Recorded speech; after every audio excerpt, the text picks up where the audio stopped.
Well, Brandy, I'm so excited that you're here today. I'm so excited to get to talk to you about the life group that you're wanting to get started. And I just kind of want to set the tone and expectation for what we're going to be talking about today. This conversation is going to last for about an hour. And a couple of things that you have with you. You'll have your moleskin, so feel free to take any notes that you need to or write anything down that you need to. And the second thing, which is going to be primarily the thing that we use for our conversation, is going to be this onboarding card. So you just want to have that in front of you as we go throughout this. And yeah, I'm super excited for you to be here and can't wait to get started. Yeah, thanks for having me. I'm glad to be here and get started too. Well, Brandy, before we get started in talking about all the life group stuff and all the details and everything like that, I'd just love to get to know a little bit about you. So can you tell me, how and when did you become a follower of Christ? I was actually raised up in church, and so I was always taken to church by my parents and everything every Sunday. And then I went off to college, and I kind of did my own little thing there for a while. And then after I graduated, I decided that I wanted to move to Oklahoma City.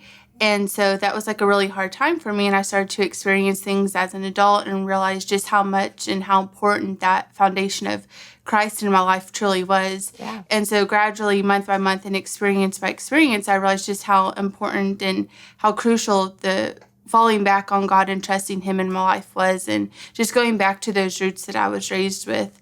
And so I started attending another church when I first moved here, and then once I moved to another part of town, I started attending Life.Church. And so I finally, one weekend, it was actually at the movies, during the Stand series, Craig, Pastor Craig, he's like, just commit to coming these 5 weeks. And so I was like, okay, I can do that. And so just during those 5 weeks, there was really a change in my heart and just committing to coming. And then gradually I started serving and seeing a change in me and then how I viewed life and how I interacted with others. So it's really just been a process and growing in that and learning to depend on Him. Wow, that's awesome. So it sounds like, one, the relationships that you have when you were a kid were really important, your parents raising you in that, but also that you really just pursued growing in Christ and were really excited and passionate about that. So that's really cool to hear. So can you describe kind of what your relationship with Christ is like right now? Right now, it's still growing. It's just one of those things where learning things as a kid, you understand it differently as an adult. Mm-hmm. And so with having gotten a new job and everything and wanting a new job, I'm learning to just be thankful for the times that I have. And so when I'm frustrated with something, just learning that God put me here for a reason. It might not be a pleasant way for me, say if I need to grow, growing seasons aren't easy, but just learning to trust God during those times. Yeah. And so I'm able to just continually develop in that. And then I've been able to make friends through life groups that can encourage me to grow, and then I can speak with them about that, just have that good support there that are going to give me encouraging, positive words that are faith-based. So because of that and the community that I have, I've been able to grow as well. Awesome. That's really cool. So yeah, speaking of life groups, have you been a part of a life group? What are some of the relationships that have been really influential in encouraging your spiritual growth? Well, I kept putting it off for various reasons, making excuses I don't have time, there are other things I need to be doing. But finally, I took that plunge and just started going. And then I realized how much easier life was, and having friends that were attending the same church as me, had the same vision that I did. And so once I started committed to going, it was a little bit uncomfortable at first because it was new people, and then you're just getting to know them and getting to fill them out. Yeah. And so just gradually, once I was able to start making those steps of, I'm going to share this about myself and share this with them, then I was able to start making some better connections with people and then build some friendships. One of which I actually just took a trip with a girl in my life group, and cool. A couple of That's us, we went somewhere for my birthday too and everything. So it's just been a very great addition to the foundation I'm building here in my life in the city. That's awesome. That's so good to hear. And I love that you mentioned that it was awkward at first. It was uncomfortable at first to try and build those relationships because it is messy. When you're starting new relationships with people, you don't know anything about them, but it's cool that you pursued that and you took the plunge to do that. So, as leaders within Life.Church, regardless of whether we're serving in Life Kids or host team or in life groups as life group leaders, the one thing that we want to do is just be really intentional about living lives of integrity. And so I do have a couple of questions that I want to ask you that I'll just go ahead and say they can be a little awkward, but they're just meant to open the conversation and just for us to be open and just be able to talk about it. So the first question I'd like to ask you would be, is there anything that would be a hindrance to you leading in this role as a life group leader? Not that I see. I mean, it's one of those things that sometimes think, oh, I'm not qualified, I'm not good enough, or sometimes I worry about my schedule, how it might interfere. So a lot of irrational fear-based things, but I know that it's something that I can do and I should do and that I have the capability to do so. Absolutely, yeah. And if any of those things like time margin or some of those feelings of inadequacy that you may have, know that I'm a resource here. Like I'm here to help you walk through some of those things. And so just, continue to be open with me. Let's keep the lines of communication open as far as that goes, okay? So we've been talking about life groups and about community, and so I'm sure you're probably wondering, like, what's the deal with life groups? Why do we believe so much in this and believe so much in the power of community? And so if you'll grab your onboarding card, we're going to go over this for the rest of our time. And in the first section, it just really explains really well why we believe in life groups. So I'm going to just read this word for word for you. Life groups are the people you share life with. They're the friends you grow, laugh, and serve with. We believe Life.Church thrives when we empower leaders like you to share your faith by leading community. And so, you can look back on the earliest days of the church and see that the church was existing in small groups. That's how people engaged in community. That's how people grew spiritually together. And it's just so cool to me to get to see that still happen today, that we grow better and we're more connected to each other when we do that in small groups and with other people. And, one example just in my life personally, how life groups have impacted me is I've been a part of a life group for 3 years. And there's one couple in our life group that's just amazing. And a couple of years ago, they really had a difficult pregnancy. They were struggling with the health of their baby while she was still pregnant, and it was just a really scary time for them. And it was so cool to get to watch, while that was such a difficult and trying time for that couple, for us as a life group to come around them and support and encourage them, but also for us to get to see their faith grow, and in turn, our faith was growing as being a part of that group. And so that's just one example of how being a part of a community can also not only be a support for other people, but really encourage you in your spiritual walk as well to grow. We believe in community. I think you'll get that by now. So there are 4 different ways that you can lead through community as a life group leader. The first one would be to start an ongoing group. And that group really just starts with no end in mind. You really get to kind of just set a start date and go from there and see what God does. And so this group, that kind of group would primarily really want to have a focus. You'd really want to be intentional about who you want to be in the group and the vision for that group. And so that's just something you'd want to think about if that's the kind of group you're wanting to start.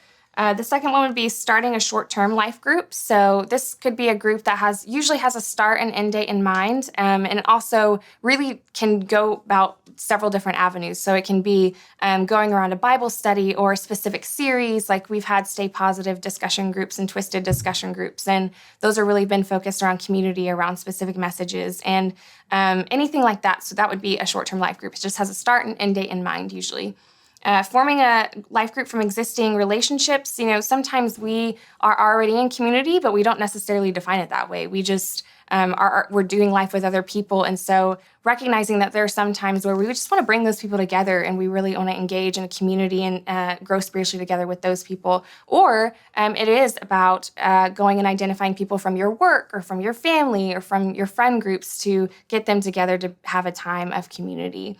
And then the last one would be forming mentoring relationships. So this would be really identifying people that you'd love to have one-on-one relationships with, grow one-on-one spiritually with. And so that would be just multiple different people. Sometimes you could get those people together and gather them that way. But the intent would be to grow spiritually in one-on-one conversations with other people. So hearing all of those options, what would you most want to lead through? I would be most interested in leading an ongoing life group. In my line of work, I work for the Department of Human Services, and there's a lot of us that actually attend Life.Church, and there's such a great need for us to be able to come together, Yeah. share our faith, and grow together, because a lot of times our work is difficult, and so it's nice to share life and go through it with somebody who comes from the same perspective and understanding of it. Absolutely. Yeah. And I'm sure, just being able to grow spiritually together as well in that line of work is just going to be an added benefit to what you guys already do. Yeah, I try to look at it like that is my ministry, working with family and children. And so I think the more that we develop and grow in that, the more better we're going to be able to impact those families. Absolutely. Yeah. So, and you wanting to start an ongoing relationship or ongoing life group, the one thing you'd want to do is just really look and develop a solid plan for getting that group started and a vision for that. And we'll go over how you would make that happen later on. Okay. So I'd like to share a little bit of perspective as to why I'm here and why we're having this conversation. So I serve in the role as community leader in our church, and my whole passion is just to see life group leaders like you get set up for success and be able to live out the calling that God has for your life in being a life group leader. And so the ways that we do that as your community leader, I'm committed to serving you in 3 areas. The first would be I'll help you get started. So this conversation we're having right now, any training that you need, I'm here as a resource for you to help you get started successfully. The second would be I'm here for you as you lead. So I'm just going to be that support and ongoing relationship and encouragement for you as you are leading your group and as you're engaging in your community.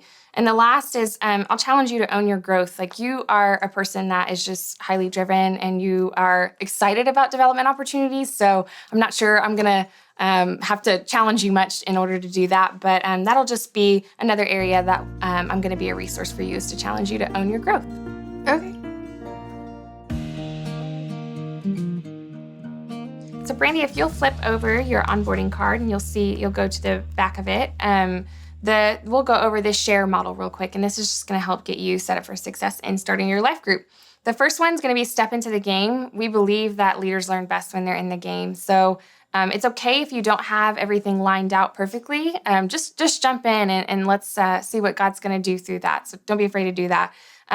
The one tool that's really going to help you during starting your group is going to be leaders.life.church. It's a site specifically designed for you, for the leader in mind. And here you'll find timely tips, plans, and resources about the topics that you're facing, or anything that you need, any resources that you need will be available at that link.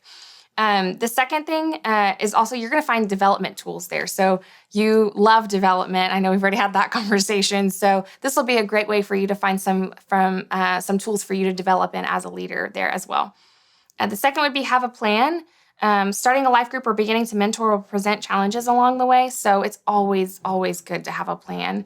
One thing on here you'll see on your card is that there's a link on here for starting a life group plan. And that's the one you'll want to look at. And as you're developing your plan for your group, you'll want to just jot those ideas down and put those on paper. And that will really help get you set up for success. The third one would be ask people that you know first. So in your line of work, I'm sure you know people that go to Life.Church that are looking for the same community that you're desiring and wanting to lead through. So yeah, feel free to go ask people that you already know that if they would be interested in joining a group like you're starting. And then the fourth one would be relate to people. So community happens when we are able to share our lives with other people. The relationship theme is just, you're going to hear that a lot as a life group leader, and as this relationship goes on for me being your community leader. So just love on your people, support them, encourage them, and just really be that person for them. And that's really going to help continue to grow your group and keep it ongoing. And then the last would be enjoy our connection. So as your community leader, like, I'm here for you. I'm here to support you and encourage you and be a resource for you. So just take advantage of that. If there's anything that you need, anything that you want to talk about, I'm here for you. And so I'd love to ask you the question is, how can I best support you as your community leader? Probably the best way that I could use your support is to walk me through maybe some crucial conversations that are hard to have with some people. If a conflict arises within the group, just how to walk through that where I can be respectful towards that person, and they still feel loved and a part of the group and wanting to come back and be a part of us. Yeah, absolutely. That's a really beneficial tool to have in your tool belt as a leader. So we can definitely talk through some stuff like that. And how frequently would you like to connect? Starting off, I would probably like to meet about once a week as our life group meets. Okay. And then just switch it over to about maybe once a month after that. And do you prefer to communicate through text or email or face-to-face? What would be the best way for us to communicate? I would prefer face-to-face contact. Okay. Well, Brandy, we're coming down to the end of our time now, so I would just love to hear from you. How are you feeling?